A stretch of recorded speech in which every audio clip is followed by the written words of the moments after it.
demais! Seja bem-vindo a mais um Papo Digital. Hoje o tema abordado é diversidade e inclusão. Sinto-me honrada em estar fazendo a abertura desse programa e já chamo o nosso CEO, Cris, para estar dando continuidade ao programa. Que lindeza, hein? Ó, fiz até um vídeo off aqui, viu, gente? Maravilhoso. Bom dia! Bom dia! Obrigado, viu? Tudo bem? Tudo bem, e você? Bom, qual que é a sensação e emoção de fazer essa abertura aqui? Muito bom. Muito bom? É muito gratificante, eu me sinto assim honrada, né, em poder estar fazendo a abertura do programa nessa manhã. Gente, Paula Inácio, eu conheço mais como Paulinha. Paulinha, quantos anos você está comigo aqui? Eu comecei aqui em 2009, né, eu era terceirizada e hoje eu faço parte do pessoal do time administrativo da empresa. Ai, que maravilha! Você é um espetáculo para a gente aqui. Você sabe que a função que ela tem aqui talvez ainda não esteja existente lá na lista de profissões ou de funções da CLT. Para mim, você é o anjo da guarda. Amém.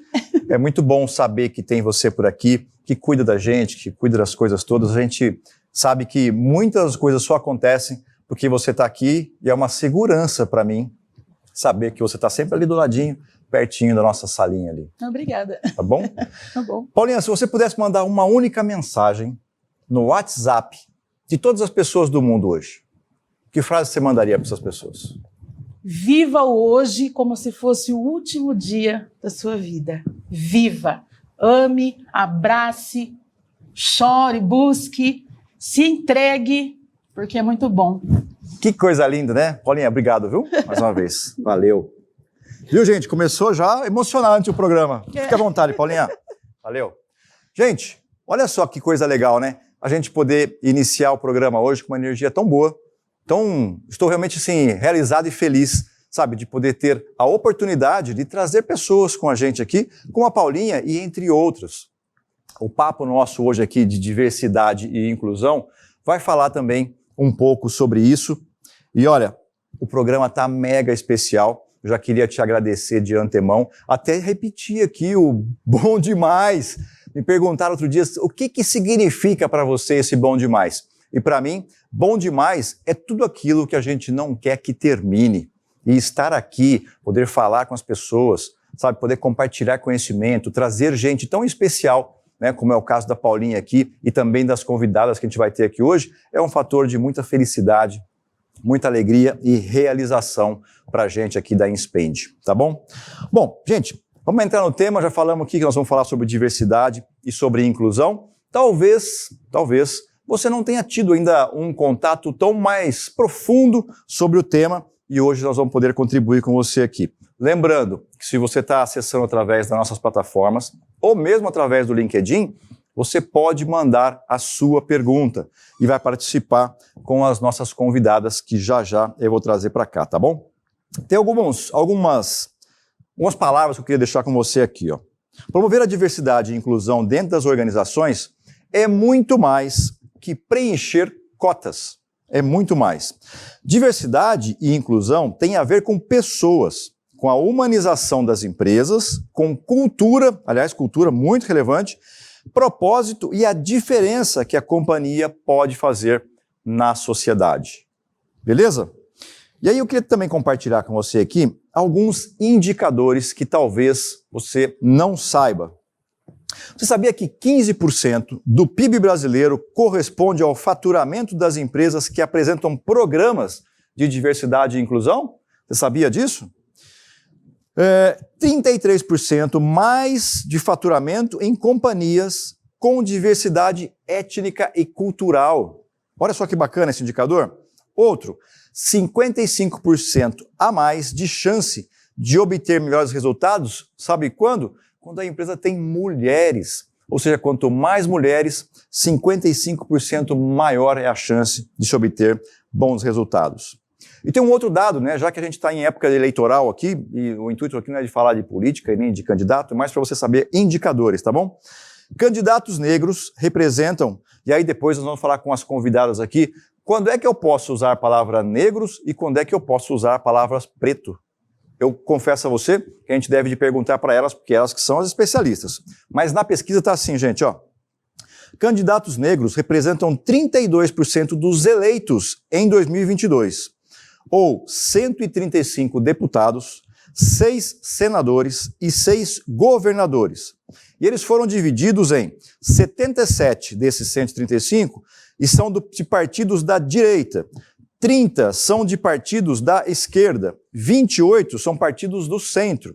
Ou seja, 78% dos negros eleitos estão entre centro e direita. E os outros 22% dos negros foram eleitos em partidos da esquerda, tá bom? Outra coisa que eu queria dizer para você também aqui. Qual é o significado de diversidade? Diversidade abraça todas as variações físicas, psicológicas, sociais e emocionais que o ser humano pode ter, como idade, etnia, cultura, religião, sexualidade, forma e aparência física, mental, intelectual ou sensorial, entre outras. Isso, diversidade. Já quando a gente fala de inclusão, ela busca valorizar todas as pessoas, oferecendo as mesmas oportunidades e proporcionando um ambiente de trabalho confortável e justo. Nele, ninguém se sente excluído por ser quem é. Legal essa definição? Então, falamos aqui de diversidade e sobre inclusão. E será que também não tem outras palavras que a gente possa incluir aqui? E depois nossos convidados vão poder falar sobre alteridade, sobre etnocentrismo. E aí, as meninas depois vão contribuir. Mas etnocentrismo tem a ver com preconceito, e a gente tem algumas coisas que eu acho interessante, que é o seguinte: quando a gente fala, por exemplo, sobre... a Harvard tem um conceito que ela diz o seguinte, que o ser humano, para identificar uma pessoa ou outra, ela necessita de ter uma espécie de preconceito. Então ela sabe quem sou eu e sabe quem é você, ou seja, as pessoas sabem a diferença entre uma e outra por conta deste preconceito. O que é errado é o fato de você discriminar. E a gente pergunta isso para as meninas também daqui a pouco. E o que é também sincretismo cultural? E será que esse sincretismo cultural também não influencia nessa questão que nós falamos do etnocentrismo? Bom, eu vou já trazer aqui para a gente começar o nosso bate-papo, até porque eu sei que uma das convidadas nossas, que é a Vivi, tem uma outra participação num outro evento às 10h30. Então eu vou trazer aqui Vivi Elias Moreira. Vivi, tudo bem com você? Bom dia, tudo bem? Muito feliz de estar aqui com vocês, muito feliz mesmo. Obrigada, Cris. Valeu, Vivi. Obrigado, a gente já se fala aqui. Também vou trazer para vocês aqui a Tamílis Alves. Tamílis, bom dia, tudo bem? Oi, gente, bom dia. Tudo bem e você? Muito bem. Daqui a pouquinho, gente, elas vão se apresentar aqui, até para elas trazerem mais detalhes, né, do que elas fazem, como é que é aí o dia a dia delas. Eu vou iniciar, então, aqui o nosso bate-papo, até para poder aproveitar o tempo da Vivi, que eu sei que ela vai ter um outro compromisso. A gente inicia com ela. Vivi, volta para cá e diz uma coisa para mim, me conta um pouco sobre a tua função, o que você faz, me fala de você. Claro, Cris. Bom dia a todo mundo que está aí assistindo a gente nessa manhã para falar sobre esse tema tão importante. Então, já que a gente está falando de diversidade e inclusão, eu vou começar fazendo uma inclusão simples, que eu gosto de divulgar aí para que todos façam, que é a nossa autodescrição. Já que a gente tem equipe de Libras aqui, vamos conseguir expandir esse evento também para que ele seja cada vez mais inclusivo. Então, eu sou uma mulher negra, tenho 1,65 m, estou sentada numa cadeira com fundo preto, meu cabelo é crespo, até mais ou menos a altura do ombro, estou com uma blusa azul. No meu fundo tem um fundo de tela com várias pessoas diversas, com um meio opaco. Com isso, vocês percebem quem sou eu, né? Já falo um pouco de mim. Eu costumo falar que a Vivi, mais ou menos, é tudo que o sistema sempre falou que eu não poderia ser. Sou uma mulher negra, executiva, hoje eu ocupo o posto de C-Level em uma startup. Tenho 42 anos, casada com filho, tenho uma carreira aí que foi desenvolvida numa jornada vinda de multinacionais, muito ligada a segmento de bancos, seguros e saúde. Minha carreira foi basicamente construída em sistema de gestão de riscos, continuidade de negócios, demandas administrativas. Faço parte também do primeiro grupo de formação de mulheres negras para conselhos, o Conselheiras 101.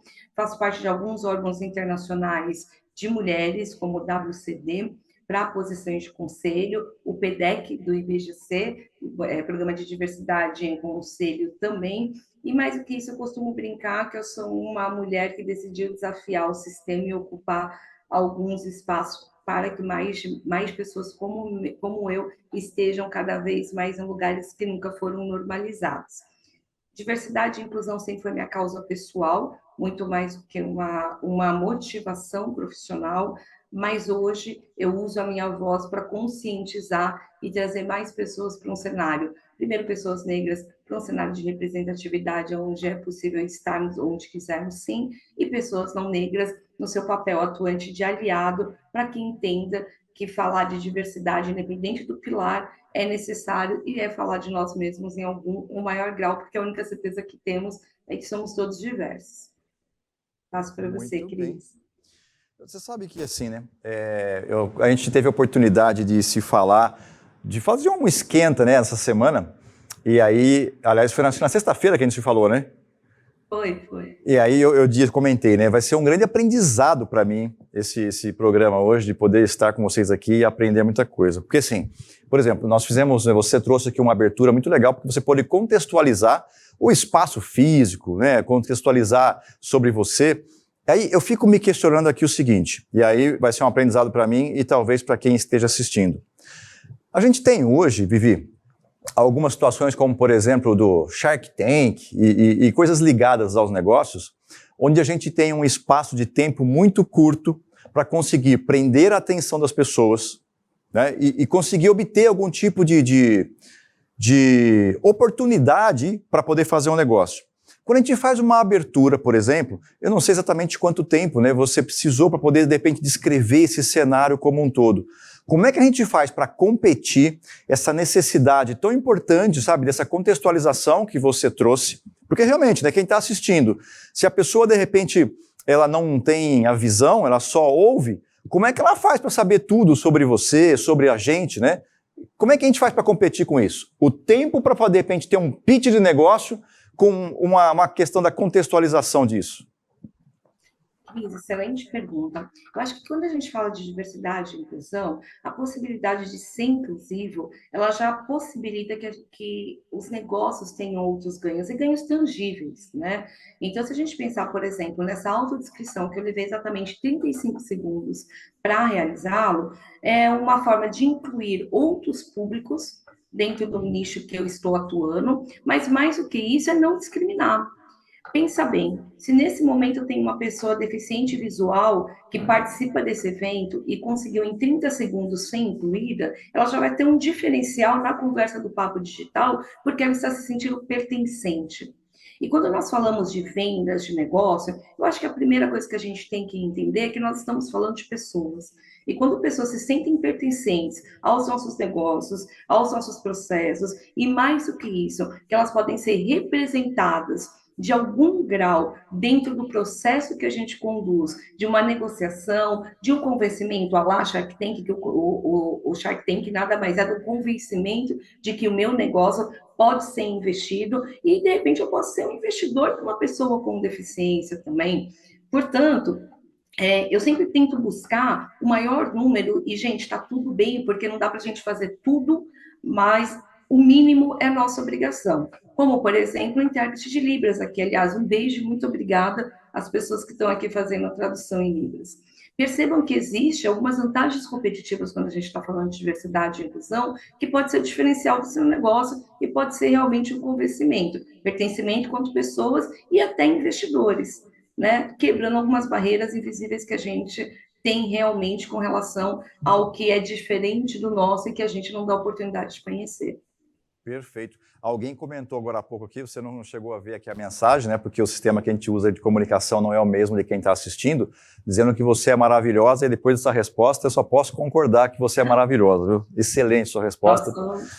Muito bom. Ó, eu vou começar aqui o seguinte. Você tem uma trajetória profissional, Vivi, de muito destaque, né? Você até comentou aí na abertura. Em algum momento você sofreu algum tipo de preconceito ou deixou que isso pudesse interferir no seu crescimento? Cris, eu sou uma mulher negra periférica, nascida e criada na Zona Leste de São Paulo.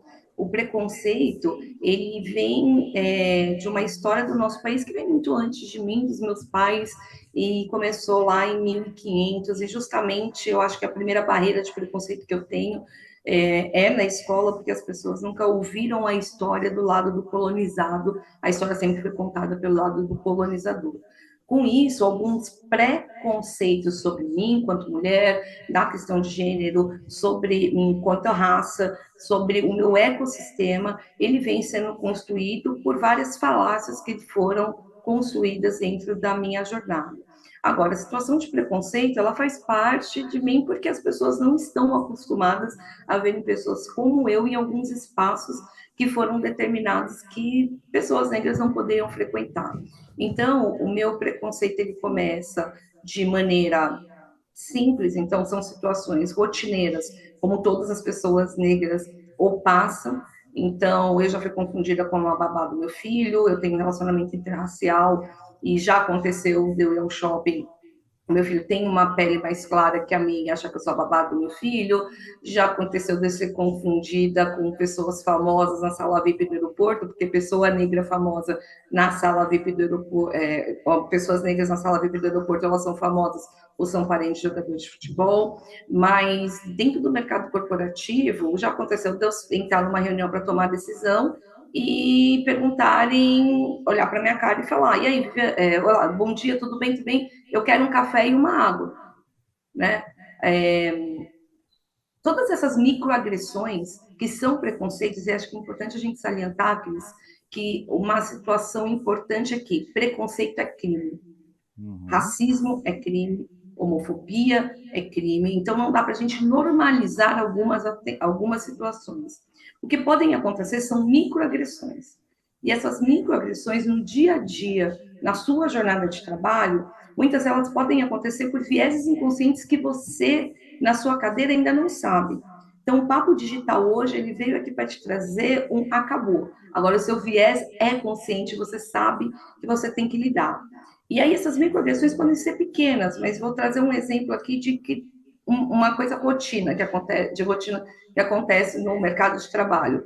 Poxa vida, todo mundo tem aquele amigo negro. Então, é o negão do departamento X, a negona do departamento Y. Ela não tem nome? Vocês já perguntaram se ela está confortável dentro do ambiente de trabalho dela ser chamada de a negona? Se toda festa de final do ano, a hora que toca um samba, se ela está realmente confortável em ser a única olhada quando toca aquele samba? Já perguntaram se toda pessoa negra gosta de samba? Se está tudo bem a pessoa ser chamada, por exemplo, de mulata? Eu gosto de trazer muito exemplo de mulata, porque às vezes as pessoas trazem a palavra mulata no meio corporativo como se fosse um elogio. Mulata é filho de mula. As pessoas negras, na época da escravidão, mulheres negras eram abusadas, tinham filhos de pele mais clara, muitas delas eram colocadas, as crianças eram colocadas para não ter nenhum vínculo, para não ter, para humilhação mesmo, como filha de mula, mulato. Portanto, entender um pouco da história do nosso país faz diminuir essas microagressões que levam para casos de racismo e preconceito. E aí eu já vou antecipar uma pergunta e devolver para você, Cris. Não é que o mundo está chato.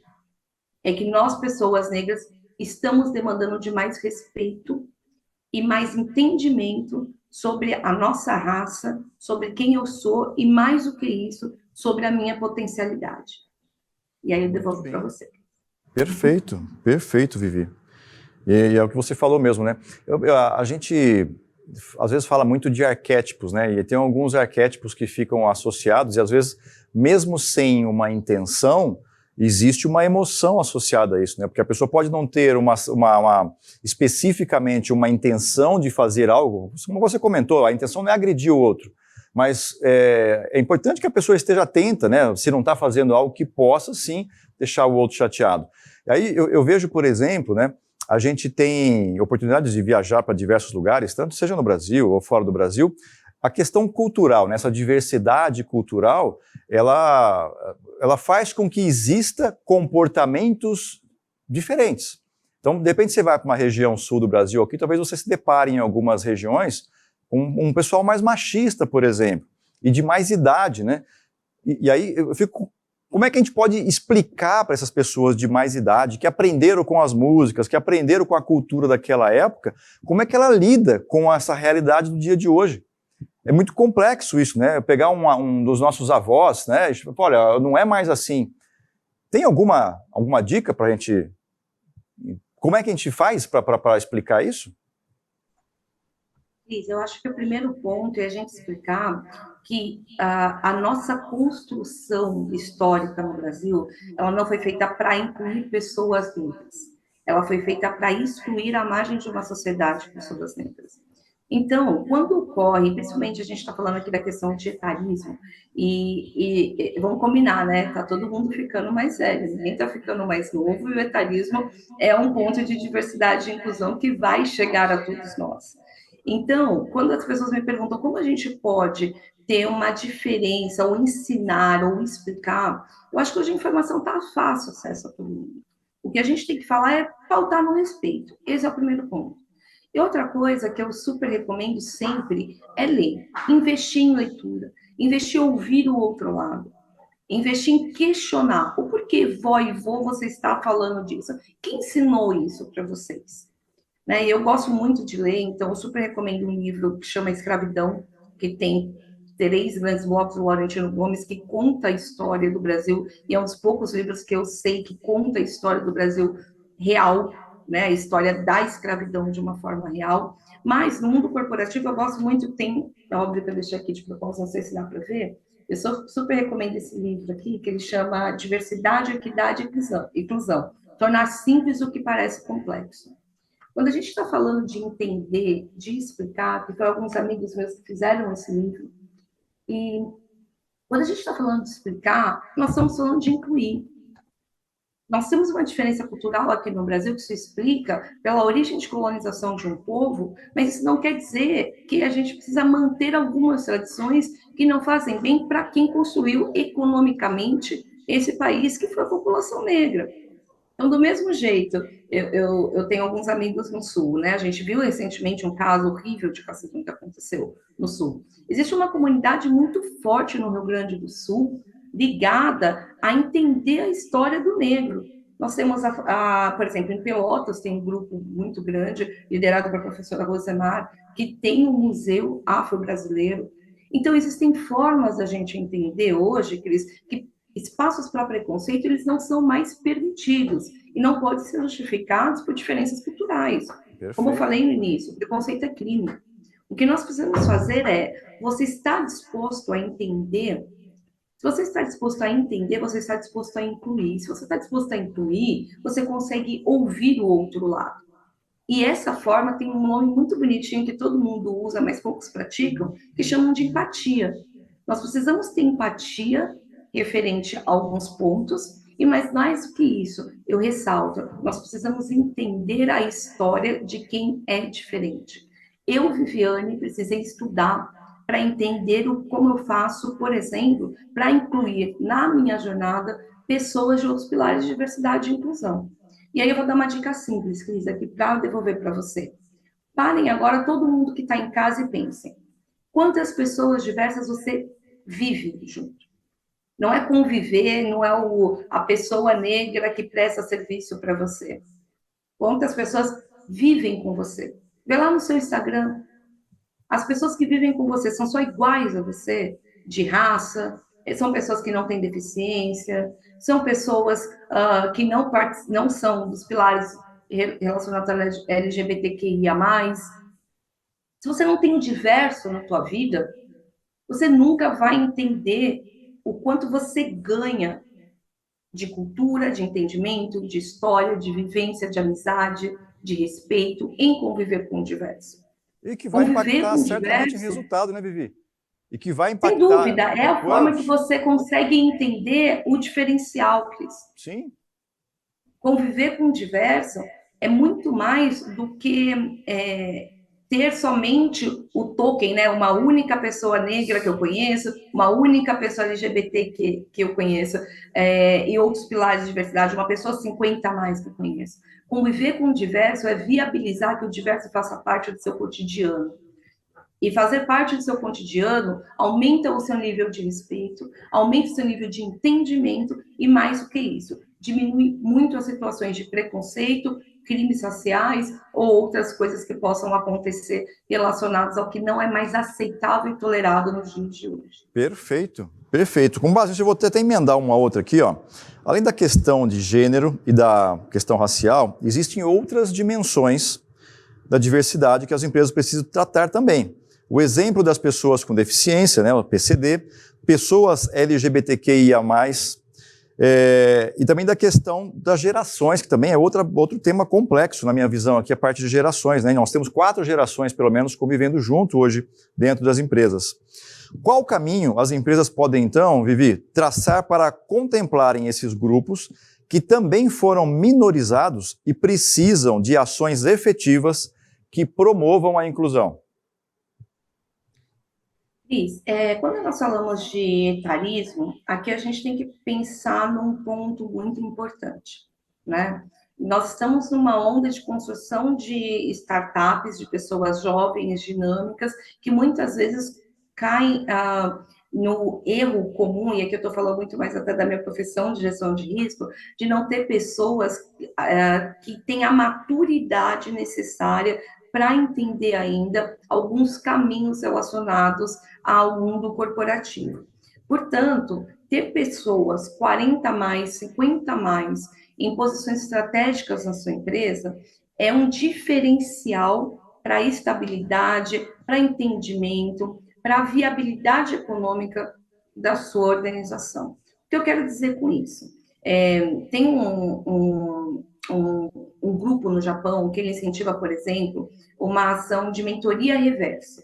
Então, são pessoas, normalmente, as mentorias, elas são feitas de pessoas mais velhas que são mentoras de pessoas mais jovens, mas é o contrário, são pessoas mais jovens que são mentoras de pessoas 40, 50 a mais.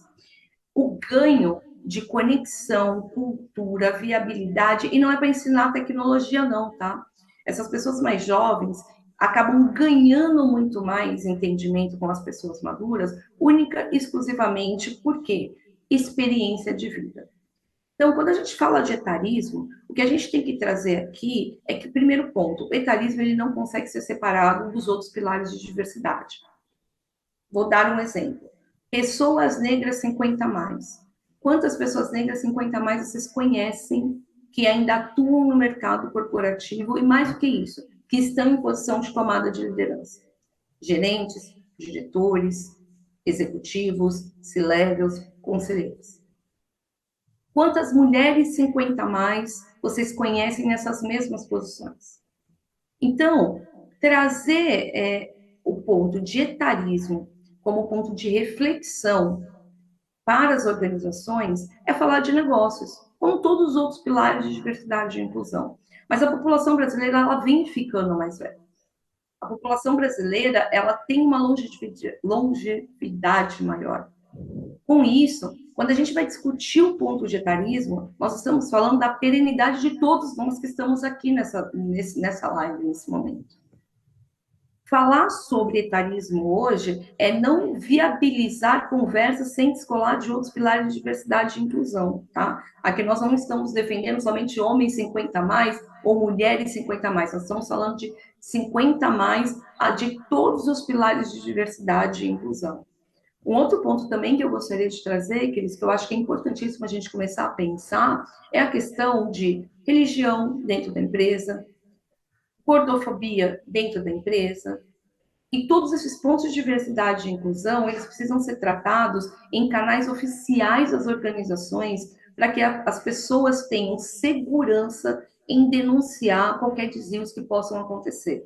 Então, canais de denúncia dentro da organização é essencial para que esse tipo de comportamento seja retirado da cultura da sua empresa, para que as pessoas... Um compliance antidiscriminatório é um diferencial para a sua organização, para viabilizar que realmente, se alguma pessoa se 50 a mais, ter um canal, ou uma pessoa de outros pilares de diversidade e inclusão, ter um canal viável para falar sobre o que está acontecendo. E quando a gente está falando desses pontos, nós estamos falando de pessoas, novamente. E quando nós falamos de pessoas que se sentem incluídas, têm um sentimento de pertencimento, elas trabalham melhor, elas trazem resultado melhor, elas viabilizam mais acesso, elas viabilizam mais lucro, e aí está a cerejinha do bolo, porque diversidade e fazer a inclusão, praticar a inclusão, traz mais lucro para a organização. Porque você tem pessoas mais felizes, pessoas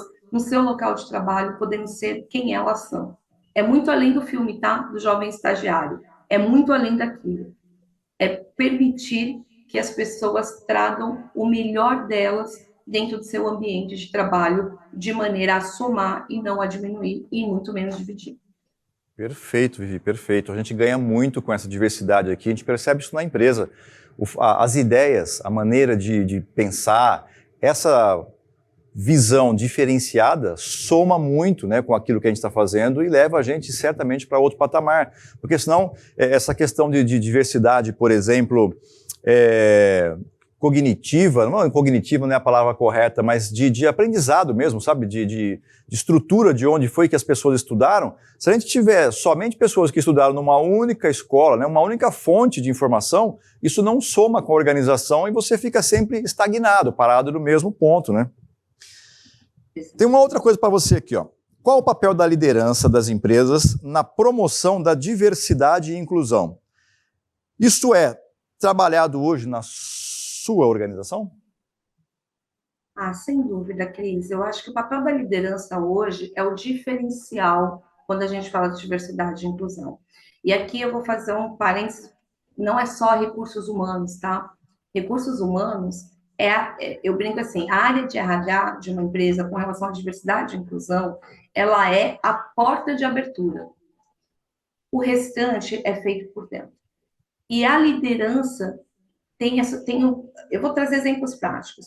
É o líder que toma a decisão de quem ele vai contratar. Então, se você é líder hoje, vê que a sua equipe não é diversa, você tem um trabalho a fazer. É o líder que pode virar para o seu chefe, do seu chefe, e questionar, por exemplo, por que a minha empresa não tem um grupo de afinidade de diversidade e inclusão. É esse líder que pode virar e falar o seguinte, por que minha empresa só fala da questão racial em novembro? Por que minha empresa só fala do pilar LGBTQIA+, em junho ou julho? Ou seja, a liderança tem um poder estratégico para que a inclusão seja feita. Porque são os líderes, e muitos deles, às vezes, não têm um poder efetivo em transformação em massa, mas cada líder, se agir de forma pontual para viabilizar que as suas equipes sejam mais diversas e que os seus colaboradores sejam respeitados na sua diversidade e tenham o suporte necessário, a transformação começa a acontecer de maneira global. Então, se você tem um papel de liderança, seja ele de média liderança, ou principalmente se for um papel ali de C-level, diretoria, presidência, para pensar, qual foi a última promoção de pessoas diversas que você fez na sua jornada? Ou se você nunca o fez? Vai ali no LinkedIn e vê quantas pessoas diversas você tem de conexão. Ali é um grande sinal. E aqui eu estou falando de maneira geral. Se você for para o recorte racial, então, você vai ver que você tem um gap muito grande. Muitas pessoas que eu conheço em cadeira de C-level, quando me olham, falam assim, eu nem sabia que existia. Aqui eu quero quebrar uma barreira, mas não temos pessoas negras capacitadas para essa profissão. Tem muitas. Então, está em dúvida? Pergunta para a gente. Vai lá no meu inbox, no LinkedIn, e Vivi, olha, eu estou precisando de uma pessoa negra engenheira. Se eu não conheço, eu conheço quem sabe. Por quê? Pessoas negras têm capacidade técnica, pessoas negras têm conhecimento, a Tá daqui a pouco é uma estudiosa, mestranda. Como assim a gente não tem pessoas que fazem mestrado? Tem, é conhecer, é procurar, é se conectar com pessoas negras. E o líder tem esse papel estratégico, inclusive, de ter metas claras e objetivas ligadas à diversidade e inclusão. E quando eu falo de metas claras e inclusivas, eu não estou falando somente de contratação. É cuidar da segurança psicológica das pessoas, principalmente de pessoas negras, que vivem num país que toda vez tem que acordar e ficar pensando se, por exemplo, o parente seu não corre o risco de tomar uma bala perdida por morar numa localidade que tenha enfim, alto risco de vulnerabilidade. E aqui, um ponto também da liderança importante é que, quando nós falamos do pilar, especificamente do pilar racial, ouvir o seu profissional negro não é mimimi. Se alguém trouxer uma dor para você relacionada ao racismo, você tem que acolher de maneira justa, de maneira evidente numa análise, mas é o líder que pode ser o diferencial para reter um talento negro dentro da sua organização. Pessoas negras, principalmente pessoas negras altamente capacitadas, estão saindo das corporações, estão saindo das empresas, porque nós não temos respeito e empatia quando nós fazemos uma dor relacionada ao racismo estrutural para a nossa liderança. É classificada como mimimi, como caso de não entendimento. Nós saímos dessas empresas. E perder talentos para qualquer pilar de diversidade e inclusão não é bom para ninguém. Perder talentos de pessoas negras, porque a segurança psicológica dela foi abalada e sem suporte de uma liderança inclusiva, é muito pior para a cultura da organização e para todas as outras pessoas que eventualmente podem não querer trabalhar. E por fim, Cris, eu acho que é importante também a gente entender o papel da liderança inclusiva, no sentido de que a verdade da luta racial da Vivi pode ser uma verdade diferente da luta racial da Tá, que vai vir aqui falar daqui a pouquinho, e de outras pessoas negras que estão assistindo aqui. Uma pessoa negra não é a voz de um movimento. Uma pessoa negra é uma versão do movimento que foi construído numa história individual. Portanto, ter uma única pessoa negra dentro da sua corporação, do seu CNPJ, é reforçar uma tática chamada tokenismo. E você não está ajudando essa pessoa negra, você está sobrecarregando ela. Porque ela não é responsável por todo o pilar racial da sua empresa. Ela é responsável pela verdade dentro da luta racial dela. E muitas vezes, essa pessoa negra, ela vai se isolar. Porque pessoas negras ficam mais desempregadas, pessoas negras têm medo de falar sobre a luta pessoal delas dentro das suas corporações, e pessoas negras, muitas vezes, não podem ser elas quem elas são dentro das posições delas. Portanto, liderança inclusiva é a chave do sucesso para inclusão e diversidade da sua empresa. Perfeito, Vivi, perfeito. Vou emendar uma outra aqui, ó. Como é ser uma mulher negra no mercado de trabalho? E, na sua visão, quais são os maiores desafios enfrentados pelas mulheres negras no mundo corporativo?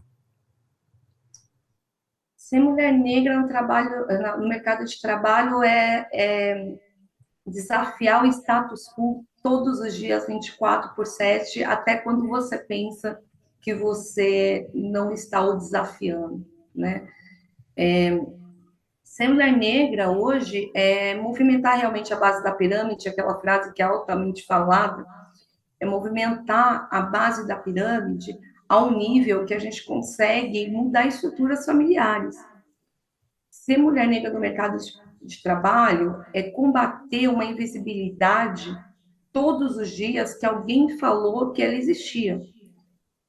E é uma invisibilidade dolorida, porque quanto mais você sobe, menos você se reconhece em seus pares. Quanto mais você sobe com duras penas, mais você é subjugada e menos espaço para falar quem você tem. Quanto mais você sobe quanto mulher negra no mercado corporativo, mais reforçam e romantizam a sua história de uma falácia que não existe no Brasil, que é meritocracia. Eu não cheguei até aqui, hoje, onde estou, por meritocracia.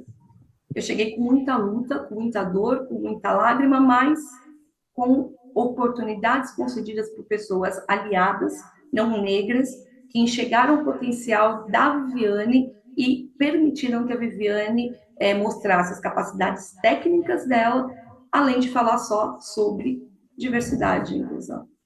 Como eu falei, eu tenho uma carreira construída, eu tenho certificados internacionais, eu tenho 2 MBAs, eu tenho um currículo técnico na minha profissão que pode me justificar em algumas cadeiras que até hoje são negadas.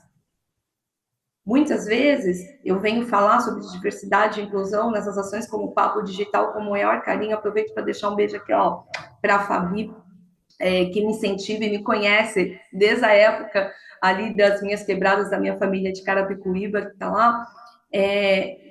Essa construção de oportunidades de pessoas não negras que são aliadas, como a Fabi me dá essa oportunidade junto com o Cris está aqui falando a minha verdade, é o que me construiu e me levou a trazer até aqui.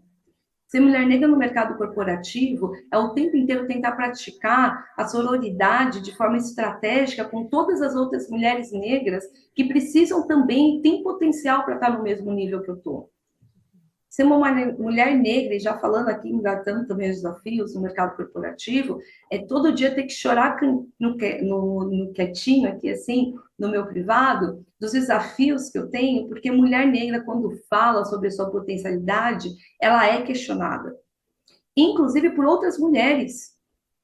Porque existe uma linha de feminismo, que é o feminismo branco, que ela enxerga o feminismo, mas ela não enxerga o racismo.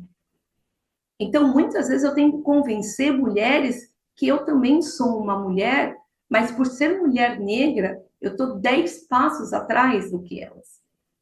Portanto, os desafios que eu passo, eu coloquei aqui junto na mistura da minha resposta, mas os desafios que eu passo quanto mulher negra é conseguir mais oportunidade para mostrar o meu conhecimento e trazer mais pessoas junto comigo, mais mulheres negras, lógico, mais homens negros também, mas trazer cada vez mais mulheres negras no espaço que eu ocupo. De maneira que elas possam pular algumas casinhas de dor de forma estratégica, como eu pulei, e como toda a minha ancestralidade pulou, para que hoje eu também estivesse aqui falando sobre esse ponto. Ser mulher negra é 24/7, convencer pessoas não negras de que sim, o racismo existe, de que sim, eu preciso de aliados ativos para mudar essa realidade e que sim, pessoas negras sabem falar além do racismo e sabem realmente construir. Basta você dar oportunidade para que a gente mostre o nosso potencial dentro da sua organização. Muito bem. Nosso tempo aqui está ficando justo e eu estou com vontade de fazer um monte de perguntas aqui, mas eu vou seguir o roteiro aqui.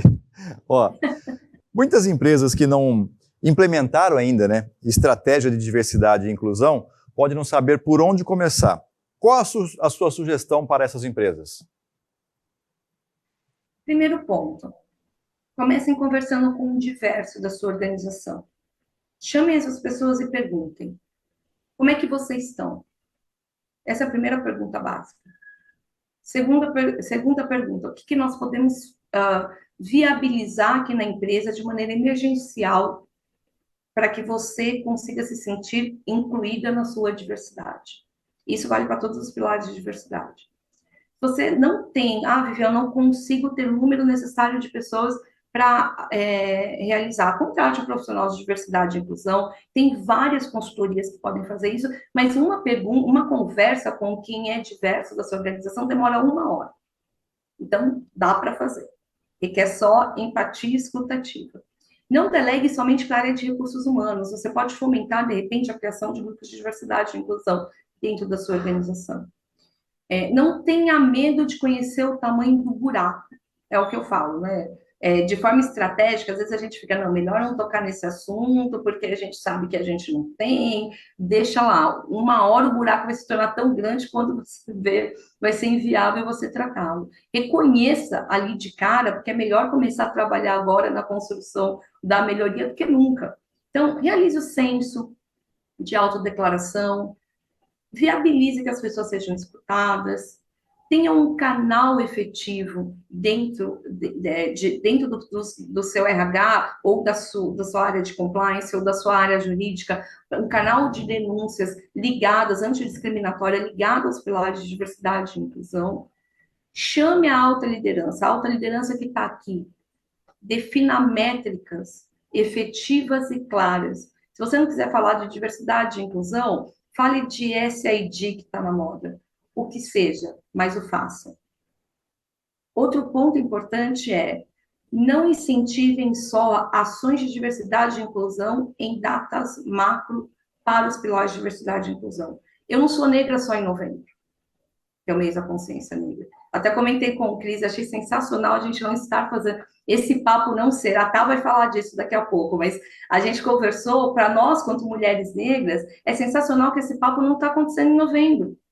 Porque em novembro, não que as ações que acontecem em novembro não sejam válidas, mas porque só tem que acontecer, eu só posso falar de questão racial em novembro. Eu sou negra 24/7, 12 meses. Eu sou negra há 42 anos. Então, quer falar sobre o pilar de diversidade e inclusão racial, tenha microações que forem ao longo do ano. A mesma coisa para LGBTQIA+, a mesma coisa para o pilar de diversidade de pessoas com deficiência, a mesma coisa, enfim. Torne diversidade e inclusão parte da sua cultura, da sua rotina. Faça rodas de conversa como essa, pequenas, e não precisa ser só com a empresa, mas pequena. No mês de janeiro, traz uma área para falar sobre algum pilar de diversidade e inclusão. No mês de fevereiro, traz outra. Enfim, fomentem a cultura de diversidade e inclusão dentro da sua organização, com passos simples. E é óbvio, né? Tem várias consultorias de diversidade e inclusão que possam ajudá-los. Essa verdade também que são dicas, eu não conheço a cultura organizacional de cada um, mas são dicas que valem para todo mundo, Cris. Perfeito. Você fica mais um pouquinho com a gente aqui, eu vou trazer a Tami para nossa conversa aqui. Tudo bem, Tami? Olá, gente. Tudo ótimo.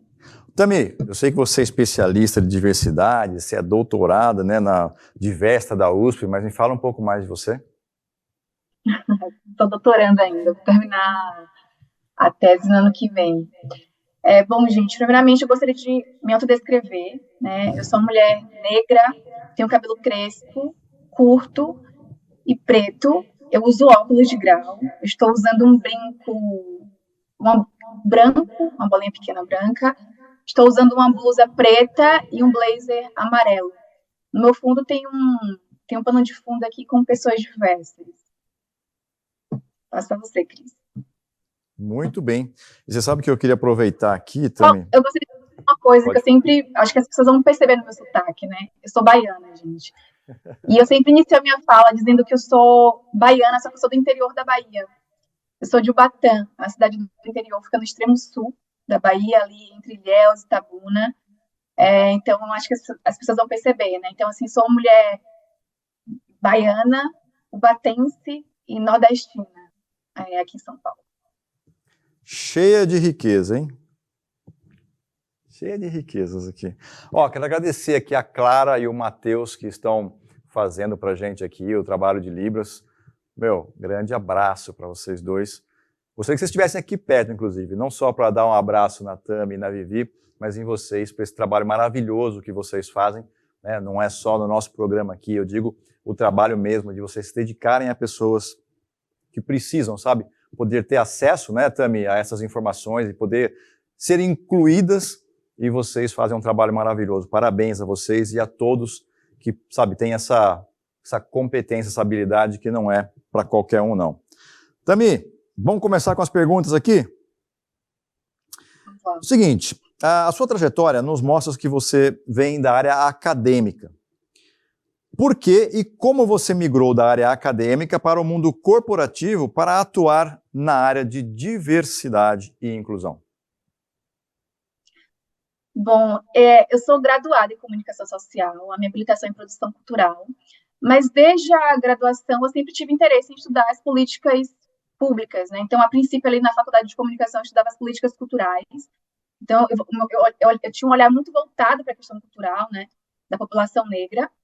E aí, naquele período, os professores começaram a identificar, né? Olha, você tem um perfil para a área acadêmica.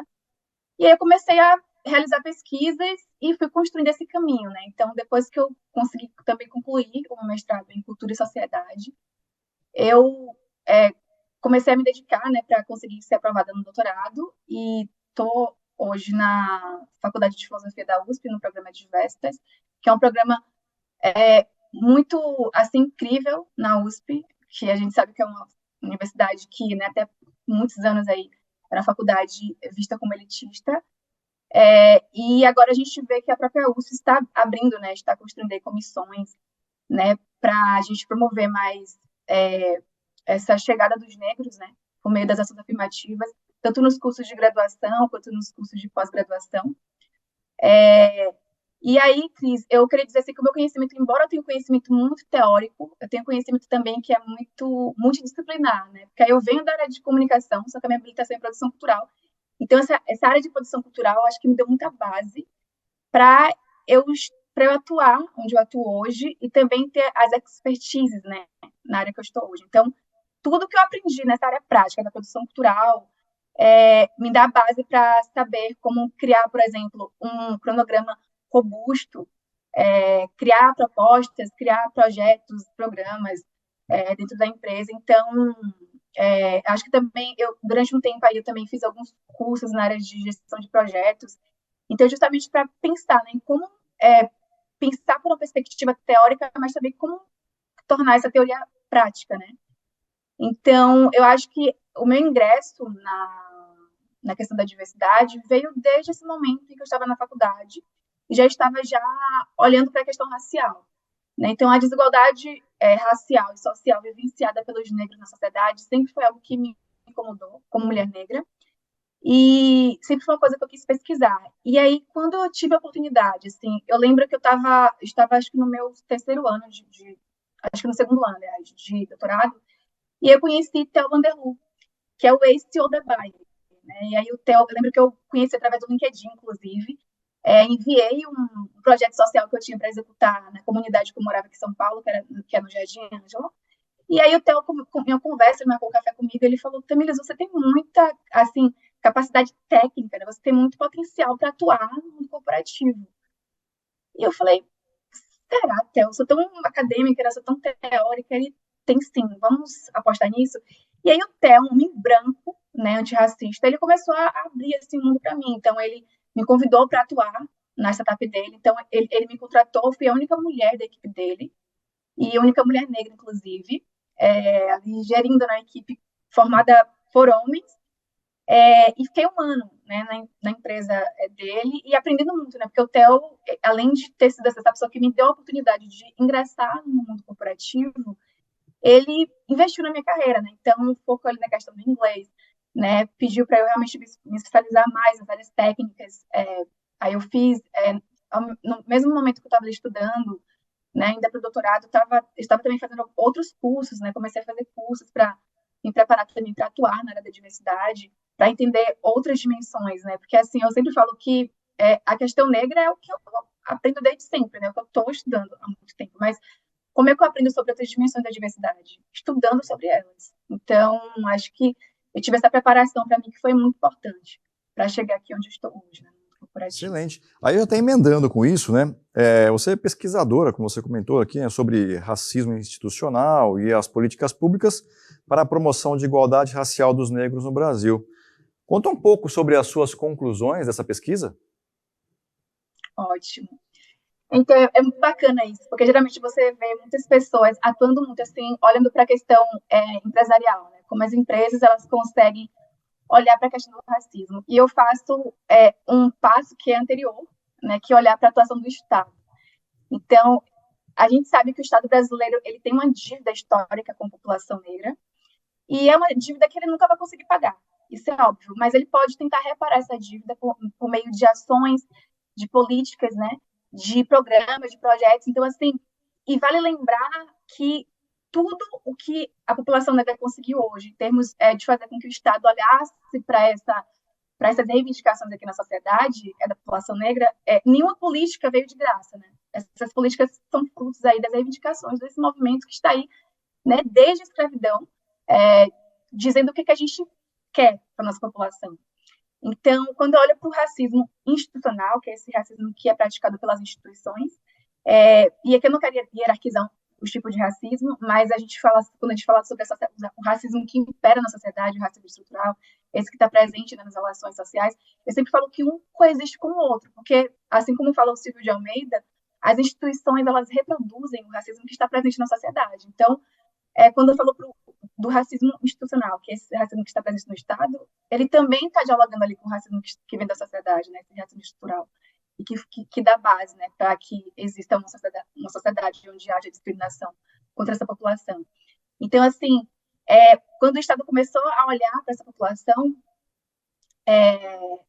foi porque a população disse, olha aqui, a gente está reivindicando, a gente quer ter uma participação política, né, ter uma participação institucional e construir as nossas próprias políticas dentro do Estado. Então, assim, e tudo começou de forma muito tardia aqui no Brasil, né, quando a gente olha para as políticas públicas, porque os negros estão reivindicando desde a escravidão, desde o pós-abolição, e a gente só vai ali começar a construir políticas mesmo assim, digamos que mais efetivas para os negros a partir da década de 1990 ali, começando ali em 1985, né, quando o Sarney cria ali a Fundação Cultural Palmares, por exemplo, né, e aí a gente tem um grande avanço assim, na questão das políticas públicas para os negros, com a criação da Secretaria Especial de Políticas Públicas para a Promoção da Igualdade Racial dos Negros, que é a CEPI, né, que foi criada em 2003, e eu sempre falo que a CEPI, para mim, é uma política é uma instância que promove ali, que constrói políticas de vida, né, para a população negra. Então, quando a gente vê que a gente está em um Estado, vive em um país onde o Estado brasileiro é um Estado que mais mata a população negra, e a gente vê que, do outro lado, o Estado também ele tenta olhar para as políticas de vida dessa população,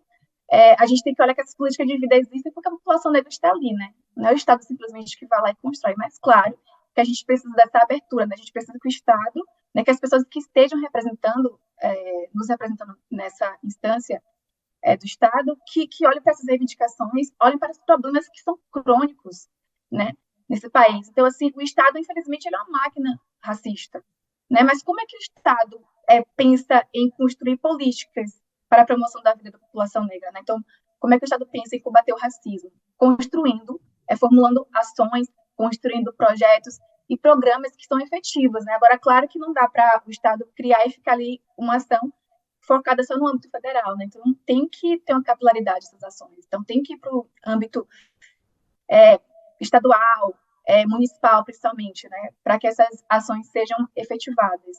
E aí, quando a gente olha para a questão das empresas, né, que hoje estão investindo aí na questão da promoção da equidade racial, também vem nesse passo, né? Porque assim como o Estado ele tem essa responsabilidade, a sociedade também tem.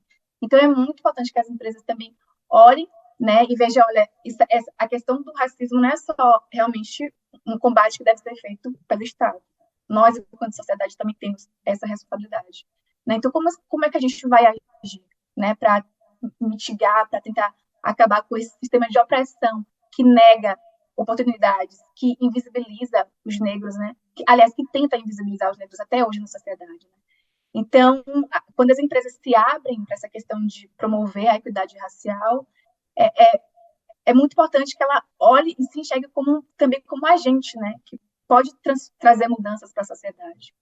E trazer a população negra para dentro das empresas, eu acho que é um caminho assim, sem volta, obviamente, né? É um caminho extremamente assim, imprescindível para que a gente possa realmente tomar parte do todo, né? Para olhar ali para o Estado e para a sociedade, como é que Estado e sociedade civil se juntam aí para combater um inimigo em comum, que é o racismo, a discriminação, a desigualdade, né? Enfim, todos os desdobramentos que o racismo faz surgir ali por ser um problema estrutural. Perfeito. Emendando aqui, ó, na sua visão, por que investir em diversidade e inclusão é importante para as empresas? Olha, assim, eu gostei muito assim, do que a Vivi falou no início, né, de olhar muito para essa questão assim, do retorno financeiro, porque realmente a gente sabe que tem sim. Só que eu acho que antes, né, do retorno financeiro, eu acho que o que está em pauta aqui é a questão da desigualdade, né, da desigualdade que é enfrentada pelas pessoas que foram minorizadas na sociedade. Então, e é claro que quando as empresas elas olham, né, para essa estrutura de exclusão, né, e falam, olha, a gente precisa inserir pessoas aqui diversas que aliás, representam, né, parte da sociedade, né, a gente tem que realmente trabalhar com essa questão da representatividade e da abertura de espaço para que essas pessoas estejam nesses ambientes, mas também as empresas podem também analisar que, ao inserir elas estão investindo em equipes diversas. Então, equipes diversas vão pensar em soluções diversas, em soluções e ideias inovadoras, né? Então, isso vai trazer, sim, um retorno para o negócio. Sem falar, aliás, sinalizando que uma empresa que se propõe a ser diversa, que investe em talentos diversos, ela está fazendo com que ela seja um lugar bom para as pessoas trabalharem. Ela faz com que o ambiente seja um ambiente desejável, né, para as pessoas que estão ali, e que as pessoas tenham aquele senso de pertencimento, que as pessoas se sintam muito mais motivadas a trabalharem nesse espaço, e então ela vai diminuir o número de turnover, né? Então o número de desligamento vai ser muito baixo. Quando ela tem uma empresa, né, formada por pessoas que desejam estar nessa empresa, que sintam ali aquela questão da segurança psicológica, né? Se essa empresa ela for um lugar onde ela permite que as pessoas sejam quem elas querem ser, quem elas são de verdade, isso com certeza vai trazer muito retorno para a empresa, né? Em termos ali de bem-estar desse profissional, né? Que acho que a diversidade, acho que a gente deve pensar a diversidade muito como um valor, né? Um valor competitivo, né? Então, se as empresas hoje em dia têm várias chances aí de perder funcionários investindo na diversidade, na inclusão, a gente sabe que essa é uma questão que vai ali realmente se diminuindo, é um problema que vai se diminuindo porque as pessoas estarão muito mais felizes em fazer parte dessa empresa, muito mais motivadas, e eu acho que pessoas motivadas realizam melhores entregas, né? Então, acho que esse é um passo muito importante, sim, das empresas não pensarem também só no lucro, obviamente, pensarem na questão financeira, nesse retorno que elas terão, mas principalmente pensar que isso é a coisa certa a se fazer. É uma questão de ética, né? Uma questão realmente correta ali para realmente mitigar, né? Esse tipo de desigualdades que são enfrentadas aí por mulheres, por pessoas negras, por pessoas com deficiência, por pessoas LGBTQIA+, né? Como a Vivi também trouxe a questão geracional também, né? Então, assim, por pessoas que sofrem, que vivenciam a questão do capacitismo, né? Na sociedade. Então, assim, acho que olhar para esse contingente e falar, olha, eu quero tornar a minha população, né? A minha demografia diversa, porque a coisa é certa, a coisa é justa de se fazer, e porque eu vou também construir um caminho ali, onde as pessoas se sintam muito mais à vontade, muito mais motivadas a estarem nesse lugar. Acho que é uma ação para fazer com que as pessoas vistam cada vez mais a camisa da empresa. Perfeito. Sabe que tem uma imagem, depois eu queria ver se o pessoal consegue compartilhar de forma que você também consiga ver, e muitas pessoas já devem ter, de repente, visto isso na internet, que ela fala sobre igualdade e equidade, né? E eu não sei se o pessoal tem essa imagem aí, não sei se a Tami consegue visualizar. Para quem está assistindo a gente, tem uma imagem. Também não sei se você está conseguindo ter acesso a essa imagem, mas à esquerda dela, a gente tem um grupo, né, de um homem, uma criança e uma criança ainda menor, e elas estão sobre uma caixa tentando assistir um jogo de beisebol. A caixa tem o mesmo tamanho, mas, então, ou seja, tem uma certa igualdade ali, né? Então foi oferecido para eles uma caixa do mesmo tamanho, só que cada um deles tem um tamanho específico. Então, o mais pequenininho ali, a criança ou um anão, né, poderia ser, não consegue enxergar, apesar de estar sendo disponibilizado para eles, né, nessa igualdade, essas caixas na mesma altura. Na imagem que você tem ao lado, talvez projetado para você esteja projetado do lado esquerdo, né? Então, o lado direito tem essa caixa, as três caixas iguais, e ao lado esquerdo, para você que está assistindo aí, você tem uma equidade, né? Ou seja, as caixas elas não têm o mesmo tamanho, são caixas com altura diferenciada para que essas pessoas que têm altura diferentes possam assistir ao jogo de beisebol. Eu não sei se a Tami conseguiu ver essa imagem, Tami, mas acho que deu para descrever bem aqui a diferença entre igualdade e equidade, né? Acho ótimo assim, você trazer esse ponto. É até ótimo isso, porque assim, quando eu falo muito sobre igualdade aqui, é a linguagem que o Estado usa, né, para falar sobre essa questão da equidade. Mas a equidade, ela abre caminhos para a gente criar ferramentas diferentes para pessoas que têm pontos de partida diferentes na sociedade. Acho que um grande exemplo disso são as cotas, né? Por exemplo, quando as quando o Estado, né, começou a pensar nas cotas, quando as empresas, inclusive, criam cotas, né, que nada mais são do que vagas, do que reserva de vagas para as pessoas ingressarem nos espaços, elas criam uma possibilidade das pessoas que não têm o mesmo ponto de partida, né, que não têm as mesmas oportunidades de conseguirem ter essa igualdade de oportunidade. Né? Então, por exemplo, quando eu entrei no doutorado, acho que quando eu entrei na graduação, eu ingressei pelas cotas raciais. Quando eu ingressei no mestrado, eu não ingressei pelas cotas, porque na época não tinha uma política de cotas nesse programa que eu fiz parte lá na UFBA. Mas agora no doutorado eu fiz questão de entrar na USP através das cotas. Porque muitas pessoas acham que as cotas têm a ver com capacidade intelectual, né? Acham que a pessoa que é cotista ela tem um QI mais baixo do que quem não entra pelas cotas. Isso não tem nada a ver, gente. A questão das cotas não tem nada a ver com questão de capacidade intelectual. Tem a ver com, por exemplo, não dá para uma pessoa que vem de escola pública, como eu estudei em escola pública a minha vida inteira, não daria para eu concorrer de forma igual com uma pessoa que se preparou a vida inteira em uma escola particular. Não estou aqui desqualificando o ensino público. A gente sabe que o ensino público ele é muito importante, foi ele que permitiu com que a população negra tivesse acesso à educação. Mas a gente sabe que, infelizmente, tem algumas questões ali, né? Por exemplo, eu lembro que na época que eu estudava, eu tinha poucos professores de matemática. Às vezes eu não tinha nem a aula de matemática. Né? Então, assim, eu sempre fui muito para a área de humanas, porque foi a área que eu mais me identifiquei.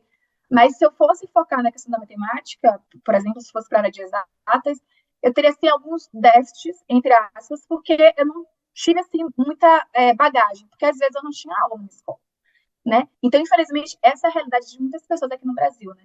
Que não tem um estudo, que infelizmente tem um estudo precário, né? E, infelizmente, acaba tendo essa dificuldade antigamente, né? Antes não tinha o Enem, né? Quando eu ingressei na universidade, foi através do vestibular. E era muito difícil o vestibular.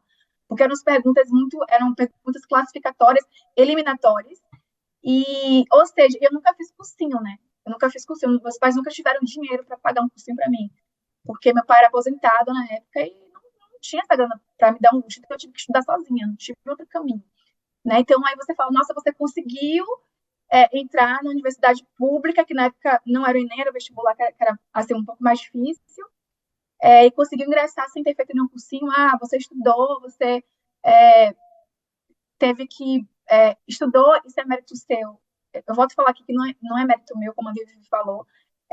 O negro ele não ingressa em um lugar sendo o mérito dele. Para eu conseguir ser a única pessoa da minha família a ingressar na universidade, meus irmãos tiveram que trabalhar, tiveram que sair de casa cedo para trabalhar. Eles não tiveram a mesma chance, a mesma oportunidade que eu tive, né, de chegar na universidade hoje. Então, assim, enquanto eu, aos meus 19 anos, eu estava estudando e estava trabalhando como professora ali, eu dava algumas aulas para alguns professores, os meus irmãos estavam trabalhando em trabalhos, infelizmente, aqui em São Paulo, né, em trabalhos mais puxados, né?